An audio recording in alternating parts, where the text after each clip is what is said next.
এবং অনেক তথ্য, কিছু অভিজ্ঞতার কথা তারা বলেছেন, যেগুলো আমাদের মনে নতুন চিন্তা জাগায়। আসলে অভয়নাথ মুস্তফা কামাল অবশ্যই আমাদের জাতির জীবনে স্মরণ করবার মতো একজন শিক্ষক ছিলেন, শিল্পী ছিলেন। তিনি গান রচনা করেছেন, কিছু কমেন্ট এখানে করা হয়েছে। আধুনিক বাংলা গান বলতে যা বোঝায় সেই ধারায় তিনি গান লিখেছেন।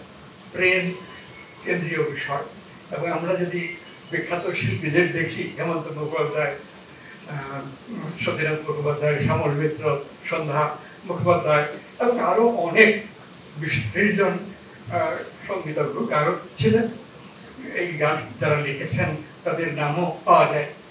দেখা যাবে যে অত্যন্ত সমৃদ্ধ সৃষ্টি এই আধুনিক বাংলা গান, এবং ওই আধুনিক বাংলা গানের ভেতর থেকে অভয়নাথ মুস্তফা কামাল সঙ্গীত রচনায় আকৃষ্ট হয়েছিলেন। গানও গাইতে পারতেন, ঠিক সবাই এখানে না, 18 বছরের বয়সে আমি দেখেছি যে গানও গাইতে পারতেন, এবং গান যিনি গাওয়ার মতো সামর্থ্য রাখেন না তার পক্ষে গান লেখা দুঃসাধ্য। কবিতা লিখতে পারেন, কিন্তু গান যিনি লিখবেন তার কিছুটা গান গাইতে পারা এবং গানকে অন্তর দিয়ে উপলব্ধি করার সামর্থ্য এটি দরকার হয়। তো অভয়নাথ মুস্তফা কামালের যে বিষয়টা প্রথমেই সকলের দৃষ্টি আকর্ষণ করেছে সেটা হলো তার বক্তৃতা। কোনো সভায় বক্তৃতা দিলে তার কথা বলার স্টাইল, বক্তব্য প্রকাশ করার সামর্থ্য খুব অসাধারণ ছিল। তার কণ্ঠস্বর, কথা বলার যে ধরন ছিল, এটা আমাদের পক্ষে মানে অনুকরণ করে, ইমিটেট করে বলা সম্ভব না। আমি বলবো যে অদ্বিতীয় ব্যক্তিত্ব ওই বক্তৃতা দেওয়ার ক্ষেত্রে তিনি ছিলেন। এই কথা অনেকে বলেছেন এবং আমি নিজেও উপলব্ধি করি। তার এইসব বক্তৃতা যদি রেকর্ড করে রাখা হতো এবং সেগুলো মানে লিখে বই আকারে বের করা হতো, তাহলেও দেখা যেত যে কি অসাধারণ মানে চিন্তাবিদ তিনি ছিলেন, এবং কি অসাধারণভাবে বাহুল্য বর্জিত সুন্দর গদ্যে তিনি বক্তৃতা দিতেন। অভয়নাথ মুস্তফা কামাল এর বক্তৃতা অনেকেই শুনতে আসতেন। বাংলা একাডেমিতেই প্রধান সভা হয়েছে। শেষ দিকটা তিনি যখন মারা যান তখন বাংলা একাডেমির মহাপরিচালক ছিলেন। তার কিছু আগে ওই শিল্পকলা একাডেমিরও তিনি প্রধান ছিলেন, তখন এক্সিকিউটিভ ডিরেক্টর। তো সর্বত্রই তার কাজের নৈপুণ্য ছিল অসাধারণ, এবং বাংলা একাডেমিটা তার আগে যেভাবে চলতো তার মধ্যে একটা পর্যায়ে একেবারে অচল অবস্থায় এসে গিয়েছিল। আমার শিক্ষক আশরাফ সিদ্দিকী সাহেব এখানকার মানে ডিজি ছিলেন কয়েক বছর শেখ মুজিবের মৃত্যুর পরে। ওই সময় তো ভাঙা গেটে এসে দেখছি যে আশরাফ সিদ্দিকীকে কেউ মান্য করে না, অফিসের সময় মতো আসেন না, একটা নোটিশ দিলেও সেটার জবাব ঠিক মতো দেয় না। অর্থাৎ অনেকদিনই তিনি এখানে ডিজি ছিলেন, কিন্তু তাকে একান্তভাবে মানে অমান্য করে চলতো সবাই। বলা হতো যে তিনি তো মানে রবীন্দ্রনাথের নিয়ে যে সংগ্রাম হয়, তিনি তো ওইটাতে একটা বিবৃতি দিয়েছেন। তো ওই শান্তিনিকেতনে লেখাপড়া করেছেন আর সচিন থেকেই প্রথম টিভিতে কয়েক বছর। এখন রবীন্দ্রনাথ নিয়ে যে বিতর্ক, ওইটা তো গোড়াতেই ঠিক রাজনৈতিক ছিল না, বুদ্ধিজীবীদের মধ্যে শিক্ষিত লোকদের মধ্যে ছিল। কিন্তু ওই কোনো একটা বিবৃতিতে আমরা সচিন থেকে নাম ছিল। তো সেই কারণে আওয়ামী লীগের বুদ্ধিজীবী যারা, তারা একেবারেই আশরাফ সিদ্দিকীকে পছন্দ করতেন না। এবং বাংলা একাডেমিতে যারা গোড়া থেকেই আছেন, আমি বাংলাদেশের কথা বলছি, পাকিস্তান কালের সময় কোনো সময় তো আওয়ামী লীগের লোকেরাই, মানে আওয়ামী লীগের সদস্যরা না, আওয়ামী লীগ সমর্থক বুদ্ধিজীবীরাই এখানে আসতে পেরেছেন। ব্যতিক্রম 1-2 আছেন। তো যাই হোক, এগুলো প্রাসঙ্গিক কথা। অভয়নাথ মুস্তফা কামালের সঙ্গে একাডেমির একজন পরিচালক, মহাপরিচালক তো আশরাফ সিদ্দিকী, একজন পরিচালক, সবাই তাকে চেনেন, জানেন, গুরুত্বপূর্ণ ব্যক্তি। তিনি অভয়নাথ মুস্তফা কামালের ঘরে গিয়ে কিছু কথা বলছিলেন এবং তার সঙ্গে কথা কাটাকাটি হয়েছিল এই বাংলা একাডেমিরই মহাপরিচালকের সেইখানে তিনি মানে কি হয় ওই হার্ট অ্যাটাক হলে যে শরীরের অবশ্য হয়ে যায় সেরকম দ্রুত মাইক্রো কি বলে এই যে অ্যাম্বুলেন্স এনে তাকে হাসপাতালে নেওয়া হলো এবং হাসপাতালে নেওয়ার পরে ডাক্তাররা বললেন যে তার প্রাণ এখনো আছে, কিন্তু এই প্রাণ শক্তিটা কতক্ষণ থাকবে বলা মুশকিল। এইভাবে তিনি হসপিটালে ছিলেন এবং একদিন কি 2 দিন পরে ওই যে ইন্টেন্সিভ কেয়ার সেখানে রাখছেন এবং কৃত্রিম উপায়ে শ্বাস দিয়ে তাকে আরো 3-4 দিন জীবিত রেখেছেন।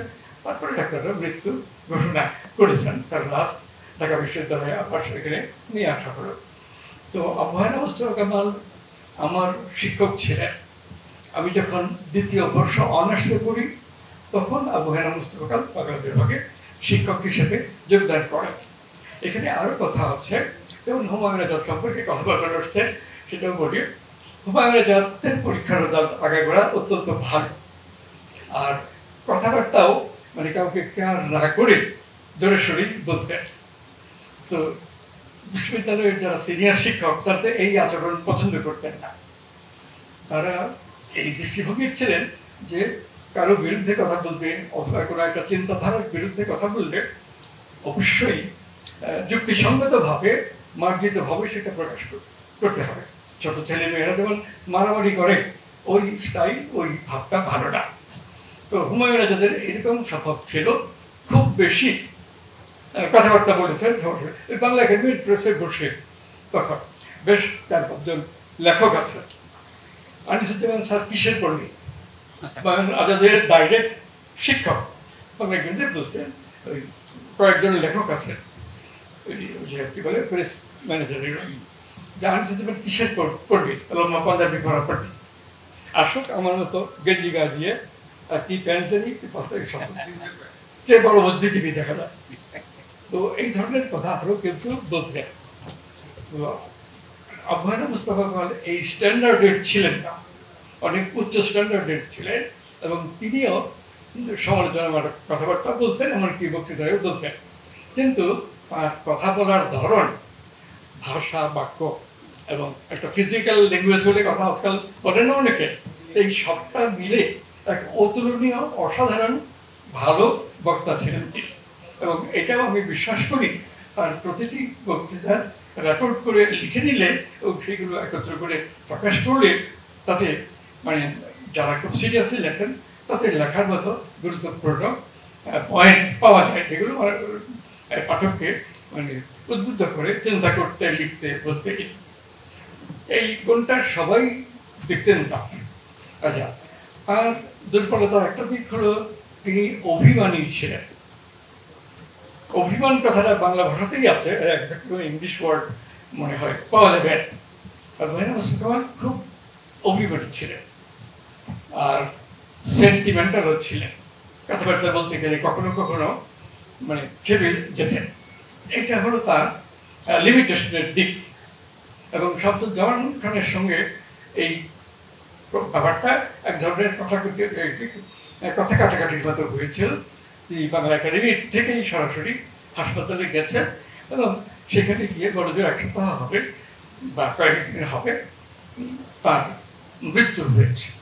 এমনি ইন্টেন্সিভ কেয়ার ইউনিটে ছিলেন কিছুদিন, কৃত্রিম শ্বাস দিয়ে বাঁচিয়ে রাখে। তো আবু হায়না মোস্তফা কামালের পরীক্ষার রেজাল্ট খুব ভালো আগাগোড়া। আমাদের শিক্ষক তখন হেড অফ দ্য ডিপার্টমেন্ট ছিলেন মোহাম্মদ আব্দুল হাক। আবু হায়না মোস্তফা কামালকে বললেন যে এখন একটা পোস্ট ভ্যাকেন্ট হয়েছে, তোমাকে এই পোস্টে নেওয়া আমরা চাই না নিতে, তুমি কিছুদিন কলেজে কাজ করো তারপরে এখানে আসো। এবার মনিরুজ্জামান তোমার ক্লাসমেট, মনিরুজ্জামান চাকরি পাবে। তা Abu Hena Mostafa Kamal first class first হয়েছিলেন, আর ডক্টর মোহাম্মদ মনিরুজ্জামান যিনি অনেকদিন চাকরি করেছেন তিনিও মারা গেছেন, তিনি ছিলেন ফার্স্ট সেকেন্ড। অনার্সের রেজাল্ট অনেকটা এইরকম। তো সরাসরি হাইসার করে দিলেন, তাতে অবশ্যই আবু হায়না কামাল মনক্ষুণ্ণ হন। তিনি দরখাস্ত দেননি, মনিরুজ্জামান সাহেব যোগদান করেছেন। তো একই ব্যাপার হুমায়ুন আজাদের ক্ষেত্রেও হয়েছিল। যেহেতু কথাবার্তা সবটাতে একটা খুব উগ্র ভাব ছিল, মার্জিত চিন্তাভাবনার অভাব ছিল, তো তাকেও মনির চৌধুরী তখন ফিরোজের ডিপার্টমেন্ট, তো ওই হুমায়ুন আজাদকেও বলছে যে তুমি কিছুদিন কলেজে চাকরি করে আসো, আমরা তোমাকে অবশ্যই নিব, কিন্তু অন্তত 2 বছর 3 বছর কলেজে চাকরি করে আসো, তাই তোমার ছাত্রদের মুখোমুখি হলে পড়াতে সুবিধা হবে।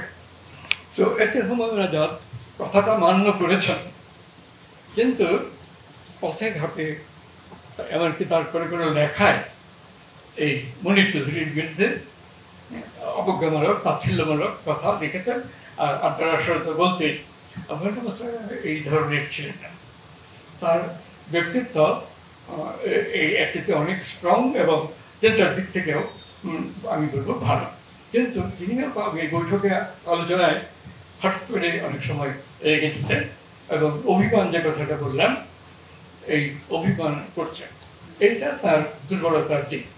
আর এমনিতে তিনি বয়স্ক লোক, সমবয়সী, তরুণ, ছোট বাচ্চাদের পর্যন্ত সকলের সঙ্গে কথা বলতেন, ছোট বাচ্চাদের খুব পছন্দ করতেন, এগুলো বৈশিষ্ট্য তার ছিল। আর তিনি গান লিখেছেন, গানের ক্ষেত্রে তার সীমাহীন আগ্রহ ছিল, নানাভাবে গানের যে তাত্ত্বিক নানান বিষয় সেগুলো জানবার চেষ্টা করেছেন। এই তো ঢাকা বিশ্ববিদ্যালয়ে আসলেই 3 বছর কি 4 বছর পরে তিনি লেকচারার হিসেবে যোগদান করেন, বোধহয় 1963 সালে। তো ওই সময় তিনি আমাদের শিক্ষক ছিলেন। আমি তার সঙ্গে আমার ক্লাস অনার্সে এবং এমএতে দুটো কোর্স তিনি করতেন, দুটোতেই আমি ছিলাম।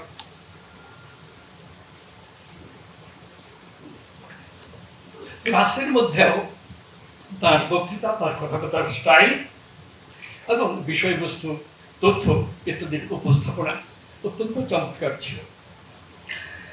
ক্লাসে যাওয়ার আগেও তিনি চিন্তা করতেন, কোনো পয়েন্ট নোট করতেন কাগজে লিখে, বক্তৃতা দেওয়ার সময় সেই কাগজের টোকরাও তিনি তাকিয়ে দেখতেন, এবং শিক্ষক হিসাবেও তার সাফল্য অসাধারণ ছিল।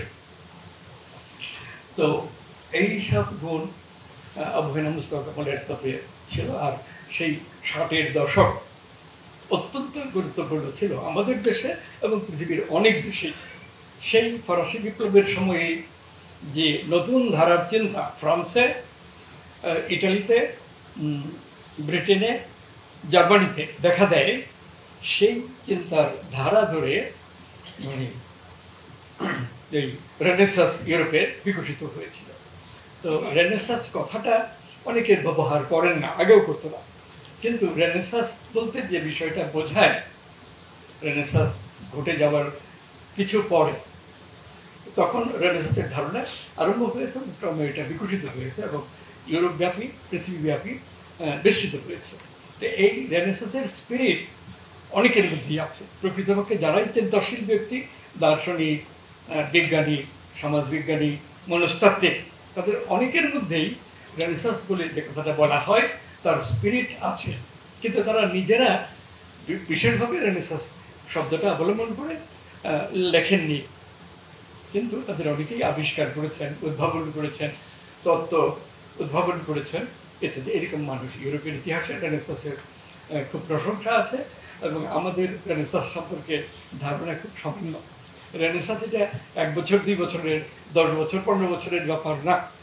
সেই 14শ শতাব্দীর ইটালি থেকে আরম্ভ করে প্রথম বিশ্বযুদ্ধ পর্যন্ত সময়টাকে ইউরোপের বিভিন্ন রাষ্ট্র, এর মধ্যে সময়ের ব্যবধানও আছে, এই রেনেসাঁস বিষয়টা উপলব্ধি করেছেন, নিয়ে লিখেছেন।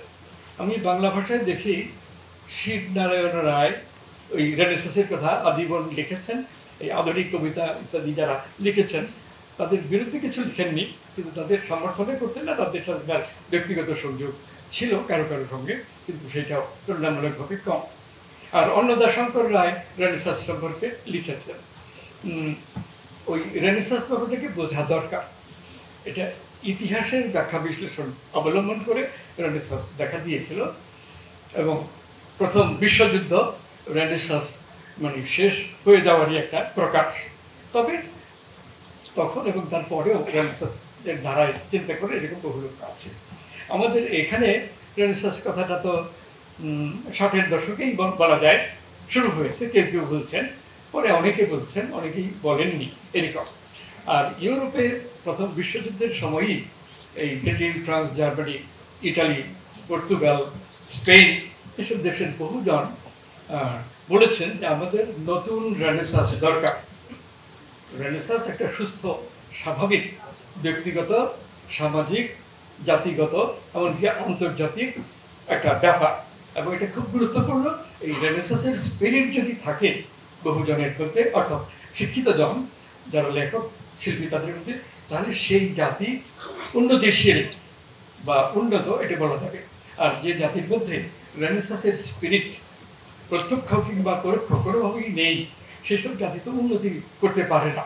চিন্তাভাবনা এবং জ্ঞান বিজ্ঞানের ক্ষেত্রে উন্নতি না করে শুধুই অর্থনৈতিক উন্নতি অথবা রাজনৈতিক কর্তৃত্ব গ্রহণ, এটা করতে গেলে ঠিক হয় না। এরকম অনেক ব্যাপার আছে।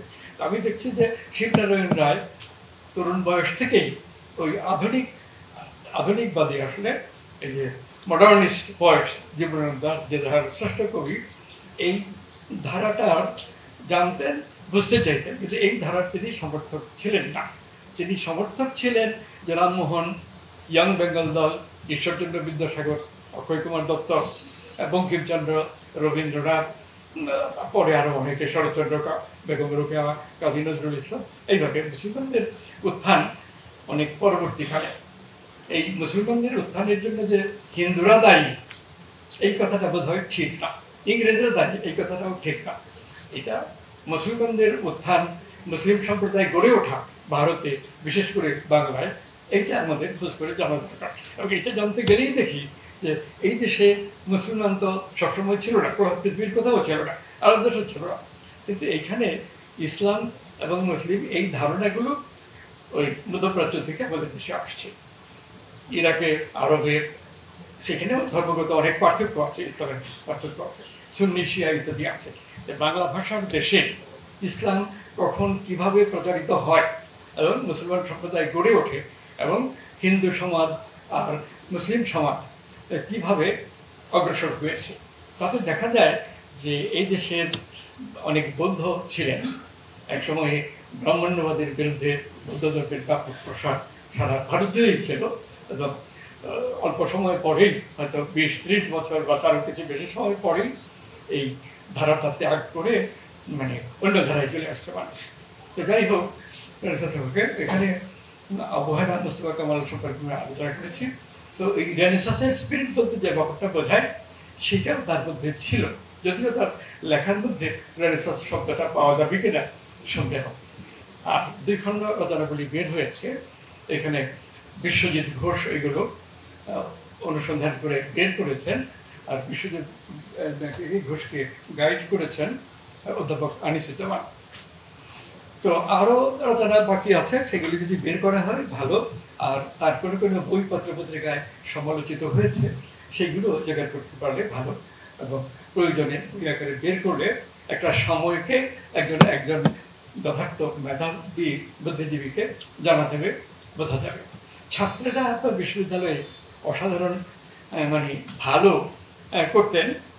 আবহাওয়া শ্রদ্ধা ছিল, তিনিও কথা বলতে আনন্দ পেতেন। আড্ডার আসলেই হোক আর সবাই বক্তৃতাই হোক, কথা বলায় তার খুব আনন্দ ছিল। আর যে কথাটা আগে বললাম, আবার বলি যে সেন্টিমেন্টাল ছিলেন, অভিমানী ছিলেন। এটা একটা কারণ যে একান্ত বন্ধুত্ব কারোর সঙ্গেই হয় না। এখানে কেউ কেউ উল্লেখ করেছেন যে আসাদুদ্দৌলা, তিনি তো সিভিল সার্ভিসে গিয়ে মানে উন্নতি করেছেন চাকরিতে, শেষ পর্যন্ত বাংলাদেশের সেক্রেটারি। তখন যারা ভালো ছাত্র তারা চেষ্টা করতো সিএসপি পরীক্ষা দিয়ে, মানে সিএসএস পরীক্ষা দিয়ে সিএসপি অফিসার হতে। আবহাওয়া মুস্তফা কামাল ওই ধারায় চিন্তা করেননি। তার আরেক বন্ধু ছিলেন আনোয়ার উদ্দিন, ওই গান গাইতেন। তো আনোয়ার উদ্দিন সাহেবের সঙ্গেও মানে আবহাওয়া মুস্তফা কামালের যতদিন জীবিত ছিলেন একান্ত বন্ধুত্বের সম্পর্ক ছিল। আমি দেখেছি যে আবহাওয়া মুস্তফা কামালের লাশ তার ভাষার প্রোগ্রামে রাখা হয়েছে থেকে, সেখানে আসাদুদ্দৌলা, ওই আনোয়ার উদ্দিন এরা এসেছেন, এবং সেই যে ছাত্র জীবনের বন্ধুত্ব সেটার কথাবার্তা এখানে তারা বলেছেন, আলাপ আলোচনার কথা। তো যাই হোক, এই আবহাওয়া মুস্তফা কামালের লেখাগুলো বাংলা একাডেমি বের করেছে, খুব ভালো কাজ করেছে, এবং আরও অন্তত একটা খণ্ড বের করা উচিত।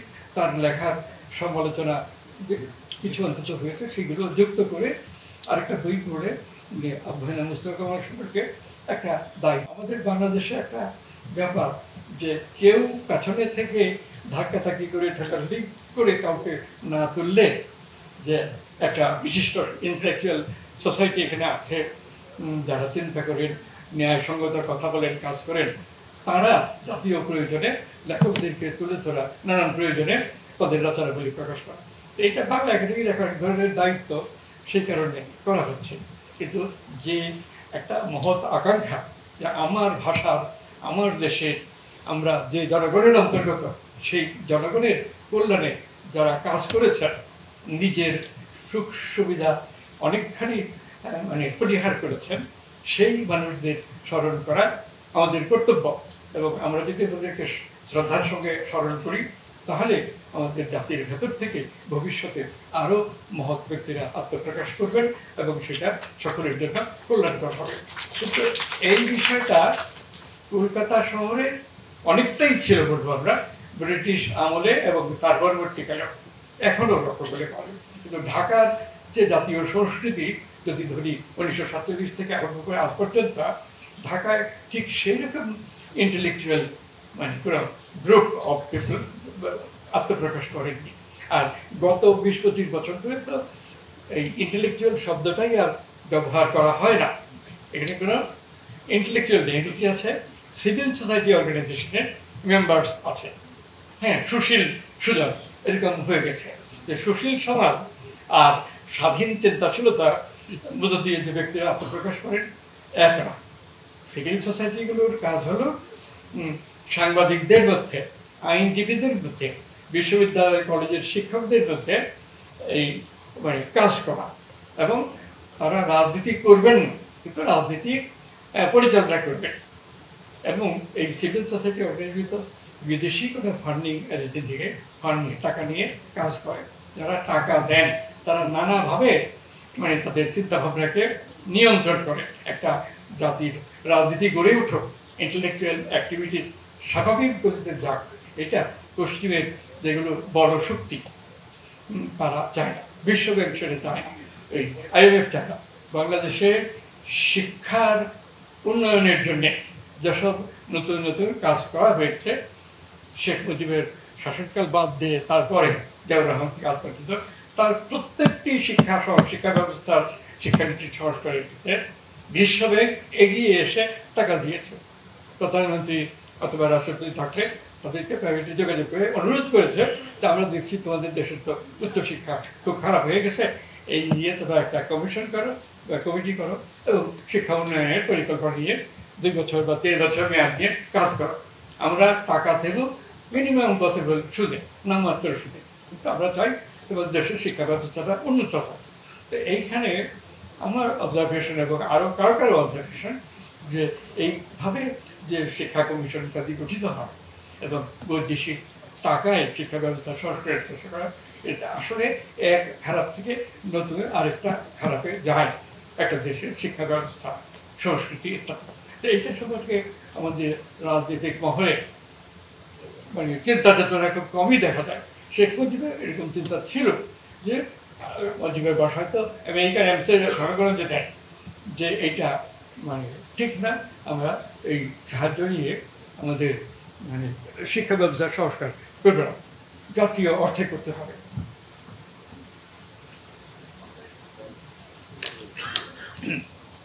জওহরলাল নেহরু স্বাধীন ভারতের প্রধানমন্ত্রী হয়ে প্রথমেই যেসব ঘোষণা দিয়েছেন, তার একটা ছিল ভারতীয় শিক্ষা ব্যবস্থার জন্য বাইরের কোনো শক্তির কাছ থেকে কোনো ঋণ অথবা দান নেবে না। এই ঘোষণা পত্রপত্রিকায় লেখা হয়েছে, এখন কেউ কেউ উল্লেখ করে এই যে শিক্ষা নীতি, শিক্ষা ব্যবস্থার উন্নতির জন্যে ভারত কোনো বৈদেশিক শক্তির কাছ থেকে টাকা নেবে না। এটা এমনি বলতে সামান্য, কিন্তু কার্যক্ষেত্রে অসামান্য গুরুত্বপূর্ণ। যাই হোক, এরকম নানা বিষয় আছে। তো আবহাওয়া মুস্তফা কামালের সঙ্গে আমার ব্যক্তিগত সম্পর্ক ভালো ছিল।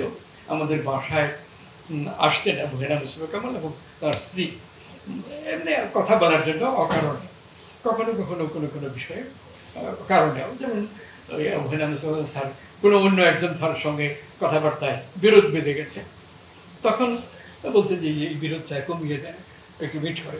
এই ধরনের ক্ষেত্রে কিছুটা সহায়তা হয়তো কখনো কখনো করতে পেরেছি। কিন্তু আমার যে লেখা, এই লেখা যেখণ্ড বইতে বেরিয়েছে, এগুলো অবশ্যই পুনর্বার মতো লেখা।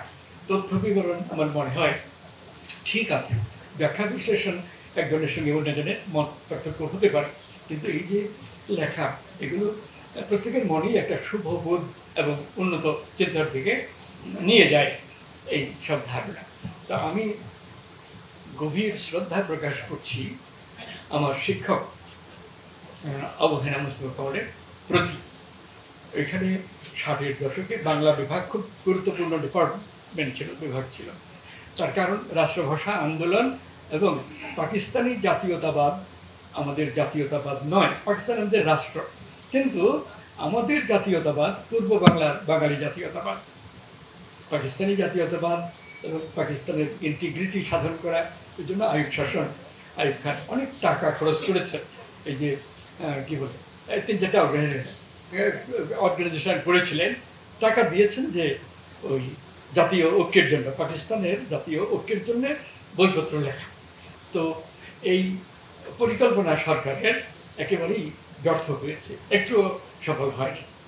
পাকিস্তান তো 23 বছর ছিল, এইসব করে না হয় 2 বছর 3 বছর আগে বাড়িয়েছে, কিন্তু এটা কার্যকর করতে পারেননি। এখন আরও অনেক কিছু করেছেন ন্যাশনাল ইন্টিগ্রিটির জন্য, যে তার কোনো চেষ্টাই সফল হয়। আর আইফোনের আগে যারা ছিলেন তারা তো আইফোনের আগে যারা ছিলেন শাসক, তারাও তো ওই প্রবলেম সামনে নিয়েই কাজ করেছেন, ইস্কান্দার মির্জা ইত্যাদি। তো ইস্কান্দার মির্জা সরাসরি মির্জাফর অব মুর্শিদাবাদ তার বংশধর, এখানে গভর্নর হয়ে আসছিলেন ইস্কান্দার মির্জা ঢাকায়। তো গভর্নর হয়ে আসার পরের দিনই একটা প্রেস রিলিজ দিয়েছে গভর্নরের পরিচয় ইত্যাদি দিয়ে। আমাদের এখানকার সাংবাদিকরা অনেকেই ওই যে অফিসিয়ালি পাঠানো বিবরণের শেষে উল্লেখ করেছেন যে ইস্কান্দার মির্জা ওই সেই মির্জাফরের এততম বংশধর, এই কথা একটা বাক্যে লিখছেন। তো এর পরের দিনই ইস্কান্দার মির্জা সম্পাদকদের একটা বৈঠক ডাকলেন তার এই বাড়িতে, যেটা কি বঙ্গভবন।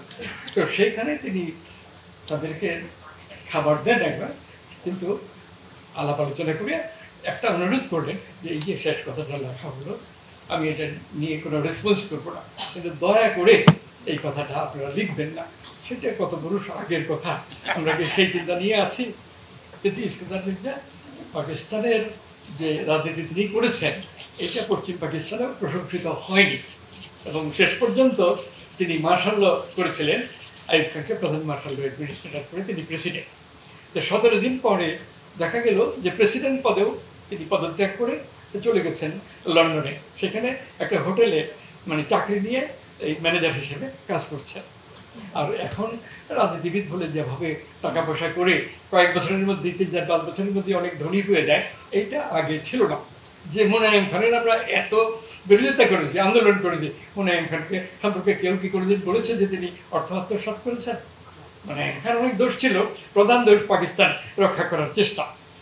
কিন্তু রাজনীতিতে গিয়ে টাকা পয়সা করা যায় না, রাজনীতিতে গিয়ে টাকা পয়সা করা অন্যায়, কারণ ন্যায়সঙ্গতভাবে আইনসঙ্গতভাবে টাকা পয়সা করা যায় না, এই ধরনের একটা ধারণা প্রিভ্যালেন্ট ছিল পশ্চিমবাংলার যারা মন্ত্রী এবং ভারতের অন্যান্য অঞ্চলে।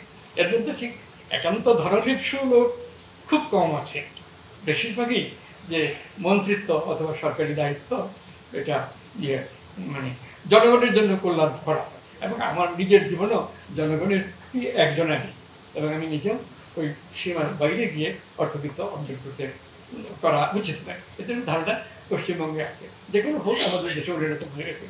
আমাদের আলোচনা অধ্যাপক আবু হেনা মুস্তফা কামাল সম্পর্কে আমি কিছু কথা বললাম, তার সঙ্গে আরও অনেক কথা বলার আছে।